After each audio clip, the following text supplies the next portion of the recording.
여호수아 3장 1절로 6절까지의 말씀, 구약성서 323면에 있습니다. 여호수아서 3장 1절로 6절입니다. 제가 한 절, 여러분들이 한 절, 우리 마지막 6절은 한 목소리를 또 가져 제가 먼저 봉독하겠습니다. 또 여호수아가 아침에 일찍 일어나서 그와 모든 이스라엘 자손들과 더불어 시딤에서 떠나 요단에 이르러 건너가기 전에 거기서 유숙하니라. 백성에게 명령하여 이르되 너희는 레위 사람 제사장들이 너희 하나님 여호와의 언약궤를 메는 것을 보거든 너희가 있는 곳을 떠나 그 뒤를 따르라. 그러나 너희와 그 사이 거리가 2,000규빗쯤 되게 하고 그것에 가까이 하지는 말라. 그리하면 너희가 행할 길을 알리니 너희가 이전에 이 길을 지나보지 못하였음이니라 하니라. 여호수아가 또 백성에게 이르되 너희는 자신을 성결하게 하라. 여호와께서 내일 너희 가운데 기이한 일들을 행하시리라. 함께합니다. 여호수아가 또 제사장들에게 말하여 이르되 곧 언약궤를 메고 백성의 앞서 나아가니라. 아멘. 할렐루야. 2025년도 1월 둘째 주 우리 다산 분일교회 주일 예배 참석한 여러분들을 주님의 이름으로 환영하고 또 축복합니다. 우리 옆에 분을 축복합시다. 하나님은 당신을 너무너무 사랑하십니다. 다시 한번요. 당신에게 좋은 일이 일어납니다. 마지막 하나님 보시기에 심히 좋았더라. 하나님 보시기에 할렐루야. 민수기 14장 28절 말씀에 너희 말이 내 귀에 들린 대로 내가 행하리라. 옆에 분에게 주 예수의 이름으로 좋은 일이 일어납니다. 하나님이 사랑하시고 하나님 보시기에 심히 좋았더라 하시면 우리 말대로 하나님이 이루실 줄로 믿습니다. 오늘은 여호수아 3장 1절로 6절의 말씀을 읽었고요. 지나보지 않은 길 앞에서 라는 제목으로 여러분들과 주님의 마음을 나눠보고자 합니다. 한번 같이 해볼까요? 지나보지 않은 길 앞에서. 2025년도 우리는 지나보지 않은 길 앞에 서 있습니다. 이 한 해를 우리가 어떻게 살아가야 할지 오늘 본문 말씀에 보니까 4절에 그리하면 너희가 행할 길을 알리니. 하나님께서 오늘 말씀을 통해 2025년도 어떻게 살아가야 될지 행할 길을 알려주시는 그 은혜를 오늘 말씀을 통해 깨닫고 돌아가는 복된 시간 되기를 소망합니다. 출애굽한 이스라엘 백성들은 40년 만에 드디어 가나안 땅 입성을 앞두고 있습니다. 이제 요단강만 건너면 하나님께서 예비하셨던 젖과 꿀이 흐르는 가나안 땅에 입성하게 되는 거예요. 가나안 땅을 코앞에 둔 이스라엘 백성들에게 하나님은 이렇게 먼저 말씀하십니다. 우리 4절을 한번 같이 읽어봅시다. 시작.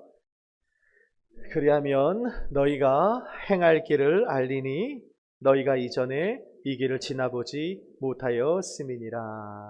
아멘. 이스라엘 백성들은요, 출애굽한 후에 40년 동안이나 지나보지 않은 길을 행했던 사람들입니다. 새로운 길, 익숙하지 않던 길, 지나보지 않은 길을 40년 동안이나 밥 먹듯 다녔던 이스라엘 백성들입니다. 그럼에도 불구하고 요단강 앞에 선 이스라엘 백성들에게 하나님은 또다시 말씀하는 거예요. 너희가 뭐라고 말씀합니까? 행할 길을 알리니 이전에 이 길을 지나보지 못하였음이니라. 아니 40년 동안이나 밥 먹듯이 지나보지 않은 길을 가봤던 저들인데 하나님이 이번에도 똑같은 말씀을 하시는 거예요. 지나보지 않은 길을 행하게 될 것이다. 하나님께서 왜 이런 말씀을 굳이 하셨을까요? 그 이유는 뭐냐? 이스라엘 백성들이 앞으로 가야 할 가나안 정복의 길은 40년 동안 저들이 걸었던 광야에 지난 경험이 무색할 만큼 전혀 저들이 알 수 없는 길이라는 거예요. 뻔한 길 같아 보이지만 그 길이 그 길 같아 보이지만 앞으로 너희가 가야 할 가나안 땅의 길은 너희들의 힘만으로는 갈 수 없는 길이다. 너희들의 경험만으로는 갈 수 없는 길이다. 고로 너희가 가야 할 이 가나안의 길은 지나보지 않은 길로서 너희에겐 꼭 하나님이 필요한 길이다. 주님의 인도하심이 필요한 길이다라고 주님은 가나안 땅 입성 가장 앞에서 저들에게 말씀해주고 있는 겁니다. 우리도 마찬가지입니다. 해를 거듭하며 우리는 살아왔습니다. 우리들의 인생에 대하여 자신 있고 익숙할 만합니다. 그러나 오늘 주님께서 말씀을 통해 우리에게 알려주고 계신 거예요. 아무리 인생을 오래 살았고 인생을 많이 경험했고 많은 이 연륜이 있다 할지라도 앞으로 너희가 걸어가야 할 2025년도 한 해는 너희가 결코 지나보지 않은 길이다. 누구도 자신의 삶을 확정할 수도 자신할 수도 없는 것이 우리들의 인생인 것을 말씀을 통해 알려주고 있는 겁니다. 제가 사역을 하면서 캠프 사역을 하다 보니까 주변에 아는 목사님들이 많잖아요. 묻습니다. 목사님, 앞으로 어떻게 해야 될까요? 우리 같은 젊은 목사들은 앞으로 어떻게 사역해야 될까요? 어떤 결정을 하면 좋겠습니까? 라고 목사님들께 물어보면 목사님들의 대답은 늘 같습니다. 뭐라고 대답하시냐면, 한 목사, 기도해봐. 하나님 앞에 기도해봐. 그 대답을 듣는 당시에는 좀 답답했어요. 아니, 이렇게 목회의 연륜도 있으시고 이렇게 규모도 있으시고 이렇게 많은 경험도 있으실 텐데 이 젊은 목사에게 목회는 이렇게 하는 거야 라고 왜 대답해 주시지 못하는 것일까? 근데 시간이 흐르고 난 후에 제가 깨닫게 되는 것은 뭐냐면, 왜 선배 목사님들이 그렇게 대답을 하실 수밖에 없었을까? 이유는 한 가지입니다. 그분들도 모르는 거예요. 그분들도 지나보지 않은 길이기 때문에 하나님께 기도해봐. 주님이 알려주실 거야. 라는 대답밖에 없었다는 것입니다. 전도서 3장 11절은 이렇게 말씀합니다. 한번 같이 읽어보죠. 시작. 하나님이 모든 것을 지으시되 때를 따라 아름답게 하셨고 또 사람에게는 영혼을 사모하는 마음을 주셨느니라. 그러나 하나님이 하시는 일의 시종을 사람으로 측량할 수 없게 하셨도다. 아멘. 하반절에 보니까 뭐라고 말씀합니까? 하나님이 정하신 일의 시작과 끝을 우리로 절대 알 수 없게 하셨다고 하나님께서 말씀하고 있는 겁니다. 여러분, 인생에 대해 자신이 있으십니까? 내 인생에 대해 확정이 있으십니까? 그렇다면 그것은 교만 아니면 무지입니다. 하나님이 분명히 말씀하셨어요. 우리 인생의 시작과 마지막은 인간들로 하여금 절대 알지 못하도록 하셨다는 것입니다. 그 애가 그 애 같아 보이지만 그렇지 않습니다. 우리가 앞으로 살아가야 할 이 한 해는 우리가 한 번도 지나보지 않은 새 길이 될 것입니다. 즉 주님이 필요한 길이 될 것이고 성령님의 인도함이 필요한 이 한 해가 된다는 것을 잊지 말아야 됩니다. 한 번도 지나보지 않은 이 새로운 길을 가면서 너무 설레하지도 마시고 그렇다고 너무 두려움만도 갖지 않는 여러분 되길 바랍니다. 왜냐하면 3장 4절 말씀해 보니까 주님 뭐라고 말씀합니까? 너희가 행할 길을 알리니. 우리는 모르지만 하나님은 알고 계신 줄로 믿습니다. 이 새해를 시작하면서 우리의 시작이 되어야 할 귀한 말씀입니다. 무엇입니까? 나는 모르지만 하나님은 아신다. 하나님은 아신다는 말씀으로 시작하는 여러분 되길 바랍니다. 따라합시다. 하나님은 알고 계십니다. 나는 모르지만 나의 길 오직 그가 아시나니. 할렐루야. 나를 단련하신 후에 내가 정금같이 나오리라. 나의 길 나도 몰라요. 그러나 하나님은 아세요. 말씀을 통해 분명히 선포하실 거예요. 행할 길을 알리니. 분이엘 교회 행할 길을 알리니. 너의 인생 행할 길을 알리니. 너의 사업자 모일 때 행할 길을 알리니. 학생들의 학업의 길을 행할 길을 알리니. 하나님은 알고 계신다는 거예요. 자, 그렇다면 하나님은 알고 계시는데 가만히 기다린다고 알려주실까? 그렇지 않아요. 오늘 본문에 보니까 한 번도 지나보지 않은 가나안 정복의 길을 가게 하시며 너희도 해야 할 일이 있다 하시면서 세 가지를 주님이 요구하십니다. 그 세 가지가 무엇인지 첫 번째 바로 3절에 이렇게 말씀합니다. 3절 같이 읽어보죠. 시작. 백성에게 명령하여 이르되 너희는 레위 사람 제사장들이 너희가 있는 곳을 떠나 그 뒤를 따르라. 아멘. 챕터 1 한번 같이 읽어볼까요? 시작. 말씀을 따라가십시오. 옆에 분에게 인사합시다. 말씀을 따라가십시오. 구약 성경에서 하나님의 언약궤의 상징은 하나님의 임재의 상징입니다. 하나님을 볼 수가 없잖아요. 근데 하나님의 언약궤가 등장하는 순간, 눈에 보이지 않는 그 하나님이 우리와 함께 계시는구나 라는 것을 가시적으로 알려주는 것이 바로 하나님의 언약궤였습니다. 그런데 오늘 이스라엘 백성들에게 주님 가나안 정복의 첫걸음 앞에 뭐라고 말씀합니까?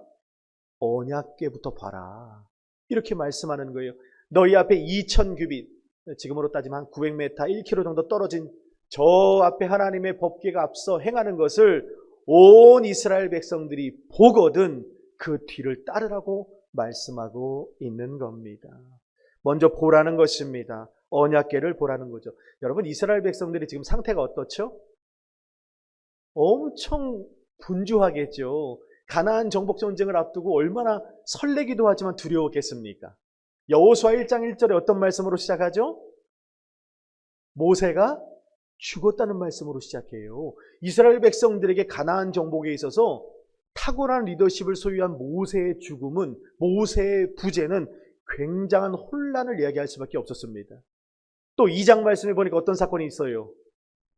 가나안 땅을 정탐하러 갔던 정탐꾼들이 다 들켜버립니다. 얼마나 걸렸대, 들켰대, 난리가 났을 겁니다. 3장 15절의 말씀해 보니까 저들이 요단강을 건너는 때에는 모맥을 거두는 시기로 언덕에 흘러 넘쳤다고 말씀합니다. 홍수 가운데 있다는 거예요. 너무 어느 하나 순조로운 게 없습니다. 가나안 정복 앞에 백성들의 분주한 마음들, 두려움이 있고, 모세도 죽었고, 정탐꾼들은 발각되었고, 요단강 건너야 되는 요단강은 지금 언덕에 흘러넘치고 하나도 녹록한 것이 없어요. 그 상황 가운데 혼란스럽고 고민도 있고 걱정해야 될 일도 많고 계산해야 될 부분도 많고 처리해야 될 부분도 많고, 이스라엘 백성들은 가는 곳마다 말도 많고 탈 많은 백성들 아닙니까? 그런데 하나님께서 그 분주함을 내려놓고 어떻게 해라? 너희 앞서 행하는 하나님의 임재를 상징하는 여호와의 법궤를 먼저 보아라. 큰일 났네. 모세가 죽었네. 이런 거 보지 말라는 거예요. 큰일 났네. 모맥을 거두는 시기라 홍수가 났네. 이런 거 보지 말라는 겁니다. 큰일 났네. 정탐꾼들이 걸려버렸네. 혼란스럽지만 그런 거 보지 말고 먼저 우리 앞서 행하시는 하나님의 법궤, 하나님의 말씀으로부터 시작해라. 주님은 알려주고 있는 겁니다. 여러분, 하루하루를 시작하면서 우리에게 말씀하는 거예요. 우리 주변에 나라와 민족이 지금 얼마나 분주합니까? 정치, 경제, 사회, 문화, 외교, 국방 이르기까지.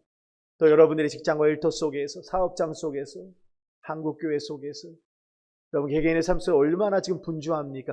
주님은 너희가 행할 길을 알 거야. 내가 알려줄 거야 하시면서 가장 먼저 우리에게 요구하시는 첫 번째 조건은 무엇이냐면 하나님의 말씀으로부터 시작하라는 거예요.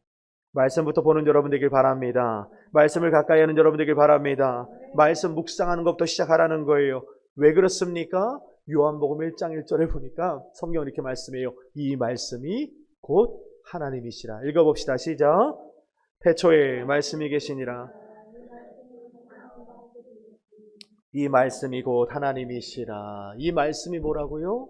하나님이시래요. 여러분 삶 가운데 하나님의 임재를 상징하는 모습이 뭐냐? 하나님의 말씀, 66권의 말씀을 우리 가운데 주셨다는 것입니다. 하나님 말씀 가까이 하지 않고 하나님 말씀 읽고 묵상하지 않으면서 행할 길을 하나님으로부터 받는다는 건 어불성설입니다.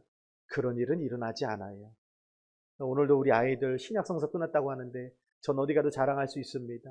저 교회학교 아이들이 벌써 초등학교 1, 2, 3학년 아이들이 성경을 이독을 했어요. 얼마나 예쁜지 몰라요. 이게 책이 아니라 이 말씀은 곧 하나님이시라. 아이들이 하나님을 알아가는 거예요. 여러분 10년 후의 아이들을 보십시오. 20년 후의 아이들을 보십시오. 이 아이들의 행할 길을 이 말씀으로 하나님이 견인하여 인도해 주실 줄로 믿습니다. 말씀이요, 말씀. 자, 두 번째는 무엇입니까? 5절에 이렇게 말씀합니다. 읽어보죠. 시작. 여호수아가 또 백성에게 이르되 너희는 자신을 성결하게 하라. 기이한 일들을 행하시리라. 아멘. 중요한 말씀이에요. 2025년도 나아가는 그 여정 가운데 하반절에 뭐라고 말합니까? 여호와께서 기이한 일은 하나님이 하시겠다는 거예요. 여러분 나아가는 그 모든 여정의 길은 하나님이 책임져 주시겠다는 거예요. 너희가 뭘 해야 된다는 거예요? 거룩하신 하나님이 우리의 삶 가운데 일하실 수 있도록 스스로 성결하라. 여러분, 하나님은 성결한 사람들 가운데 역사하는 줄로 믿습니다. 하나님은 거룩하신 분이기 때문에 내가 거룩하니 너희도 거룩할지니라. 하나님은 불결한 곳에서 절대 역사하지 않으세요.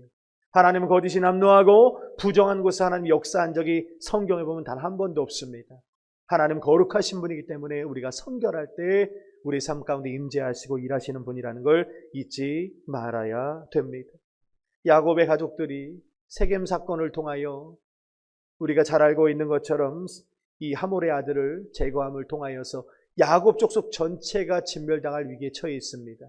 그때 하나님이 야곱이 내가 두려워하나이다, 내가 겁내민이다 하나님 앞에 고백하자 주님이 한 가지 요구를 하십니다. 어떻게 하시죠? 어떻게 하세요? 분이엘 교회 가서 예배드려라 이러십니까?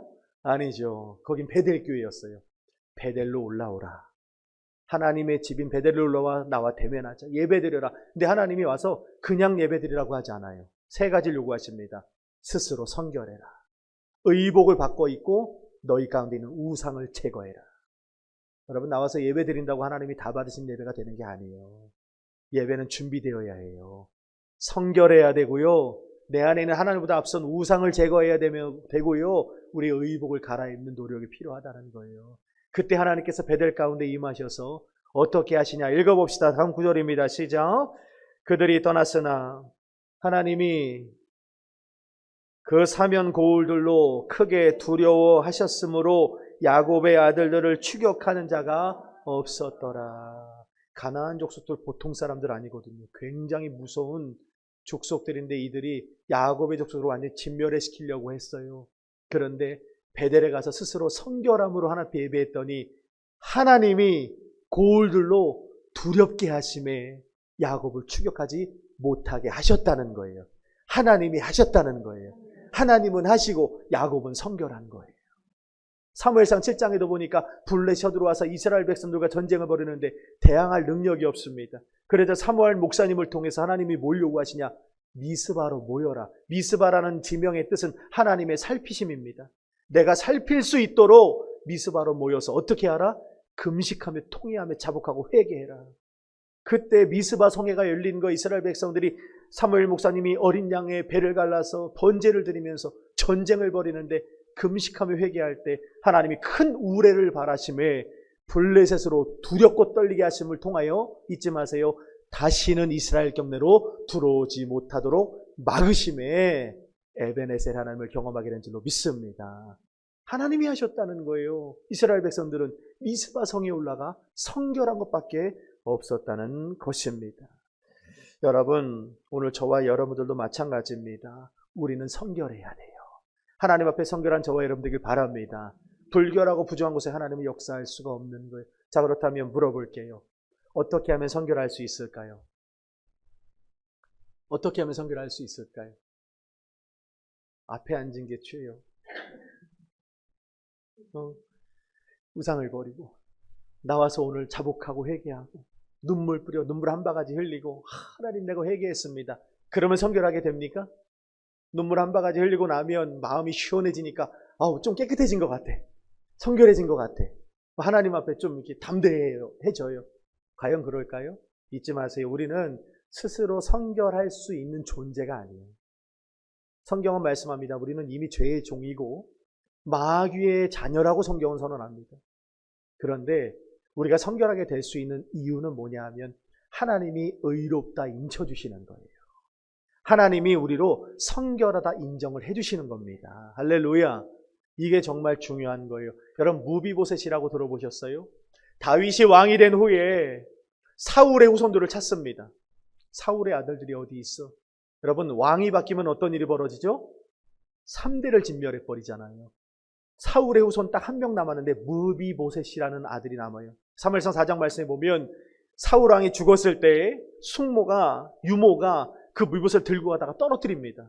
그래서 두 다리를 다 절게 되었어요. 근데 장애인인데 어느 날 다윗 왕이 왕으로 바뀌고 난 후에 사울의 후손들을 찾는다는 얘기를 듣고 이 무비보셋이 어땠을까? 두려워합니다. 이제 끝을 내려는가 보다. 다윗 왕이 부릅니다. 너 데리고 와라. 그래서 무비보셋이 다윗 왕 앞으로 나오는데 다윗 왕이 어떻게 해요? 잠수시켜라 이렇게 합니까? 그렇지 않아요. 이 무비보셋에게 사울의 모든 재산을 돌려줍니다. 그리고 어떻게 하냐면 양식을 제공해줘요. 또 어떻게 하냐면 왕의 식탁에 앉아서 왕자들에게 대우할 수 있는 대우를 해줍니다. 그러니까 무비보셋이 놀래요. 아니 나는 죽을 위기에 처해서 오늘 온 줄 알았는데, 나를 제거하려고 부르신 줄 알았는데 그게 아니라 이렇게 말합니다. 내가 무엇이라고 죽은 개 같은 저를 돌보시나이까, 이렇게 말해요. 다윗이 뭐라고 말하느냐? 뭐라고 말하죠? 너는 사울왕의 손자가 아니라 나와 생명을 나눈 내 친구 요나단의 아들입니다. 이렇게 말해요. 사울의 후손으로 봤으면 당연히 참수를 시켜버려야죠. 그런데 다윗이 의도적으로 어떻게 봐요? 나와 생명을 바꾸었던, 생명을 나누었던 요나단의 아들로 봐주는 거예요. 그러니까 어떻게 그 무비보셋이 왕자의 자리에 앉게 되는 거예요. 할렐루야. 바로 이것이 예수 그리스도의 복음이라는 것입니다. 우리 스스로가 대단한 선결을 이루는 것이 아니라 하나님께서 예수 그리스도를 통해서 우리를 봐주시는 거예요. 예수 그리스도의 십자가 보혈을 의지하며 나아갈 때 자격 없는 내 힘이 아닌 오직 예수님의 보혈로, 자격 없는 내 힘이 아닌 예수님의 십자가 보혈을 의지하고 나아갈 때 우리 가운데 선결함으로 인정해 주시는 하나님의 의롭다 하심이 있는 거예요. 여러분, 2025년도 우리가 선결케 될 수 있는 방법이 무엇입니까? 회개하고 눈물 한 바가지 흘렸다 되는 것이 아니라, 잊지 마세요. 예수님의 보혈을 일마다 때마다 의지하는 여러분 되길 주님의 이름으로 축복합니다. 마지막 세 번째는 3장 1절입니다. 읽어봅시다. 시작. 여호수아가 아침에 일찍이 일어나서, 챕터 세 번째 읽어봅시다. 시작. 성실함으로 나아가라. 옆에 분에게 인사합시다. 성실함으로 나아갑시다. 여호수아가 아침에 일찍이 일어나서 시딤을 떠나 요단 앞으로 나아가 거기 유숙했답니다. 여호수아가 아침에 일찍 일어난 것이 뭘 그렇게 대단한 일입니까? 할 수 있겠지만 2절에 보세요. 여호수아를 통해서 하나님이 요단을 가르칠 때 언제 그 사건이 일어나는가 하면 2절 상반절에 보니까 사흘 후에 요단이 갈랐다는 것을 우리는 알 수가 있습니다. 사흘 후에 일어날 일임에도 여호수아는 아침에 일찍 일어나 3일 전부터 가서 그곳에 유숙하며 하나님의 일하심을 기다렸다는 것입니다. 여러분, 잊지 마세요.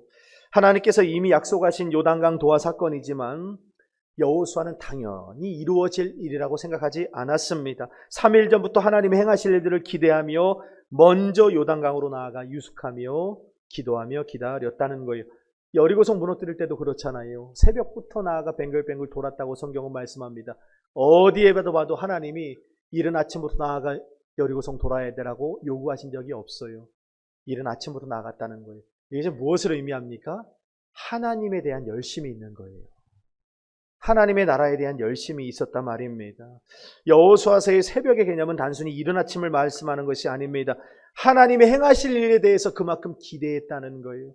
하나님의 말씀에 최선을 다해 순종했다는 것입니다. 말씀에 순종하기 위하여 주어진 내 환경에서 열심을 내었다는 거예요. 여러분, 잊지 마세요. 우리 주님은 게으른 사람을 사용하신 일이 없습니다.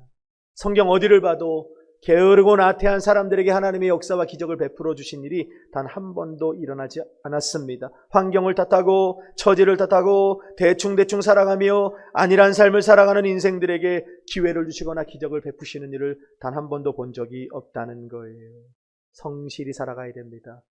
오늘 설교 다른 건 다 잊어도 돼요. 오늘 이 말씀을 제가 꼭 전하고 싶었어요. 제가 한 아이에게 물어봤어요. 하루 종일 게임을 합니다. 보통 하루 8시간에서 10시간 게임을 해요. 물어봤습니다. 왜 이렇게 게임을 할까? 게임이 그렇게 좋아? 게임이 그렇게 재밌고 게임할 때 그렇게 행복한가? 라고 물어봤어요. 그랬더니 아이가 대답을 못해요. 쭈뼛쭈뼛합니다. 그러더니 제가 뒤돌아서 나올 때 나지막하게 말하는 거예요. 재밌어서 하는 거 아닌데. 야, 재밌어서 하는 게 아닌데 하루 8시간 게임을 하냐? 즐겁고 행복하지 않은데 하루에 8시간, 10시간 게임할 수 있는 게 맞아? 제가 물어봤어요. 그랬더니 이 아이가 뭐라고 대답했을까요? 뭐라고 대답했을까? 네, 심심해서 놀라지 마세요. 이 아이가 이렇게 대답했어요. 그냥 하는 건데. 그냥 하는 건데. 저는 이 말에 되게 충격을 받았어요. 여러분, 이 그냥이라는 말이 얼마나 무책임하고 형편없는 결과를 가져오는지 우리는 알아야 됩니다. 성경 66권 창세기 1장의 시작이 어떻게 되죠? 하나님이 천지를 창조하시니라 라는 말씀으로 시작합니다. 창조라는 단어와 여호와의 신이 수면의 운행이라는 단어가 중요하다 그랬잖아요. 창조와 운행이라는 말의 뜻이 뭐예요? 하나님의 열심과 분명한 목적과 의도를 가지고 최선을 다해 창조를 이루셨다는 것이 성경의 시작이란 말이요.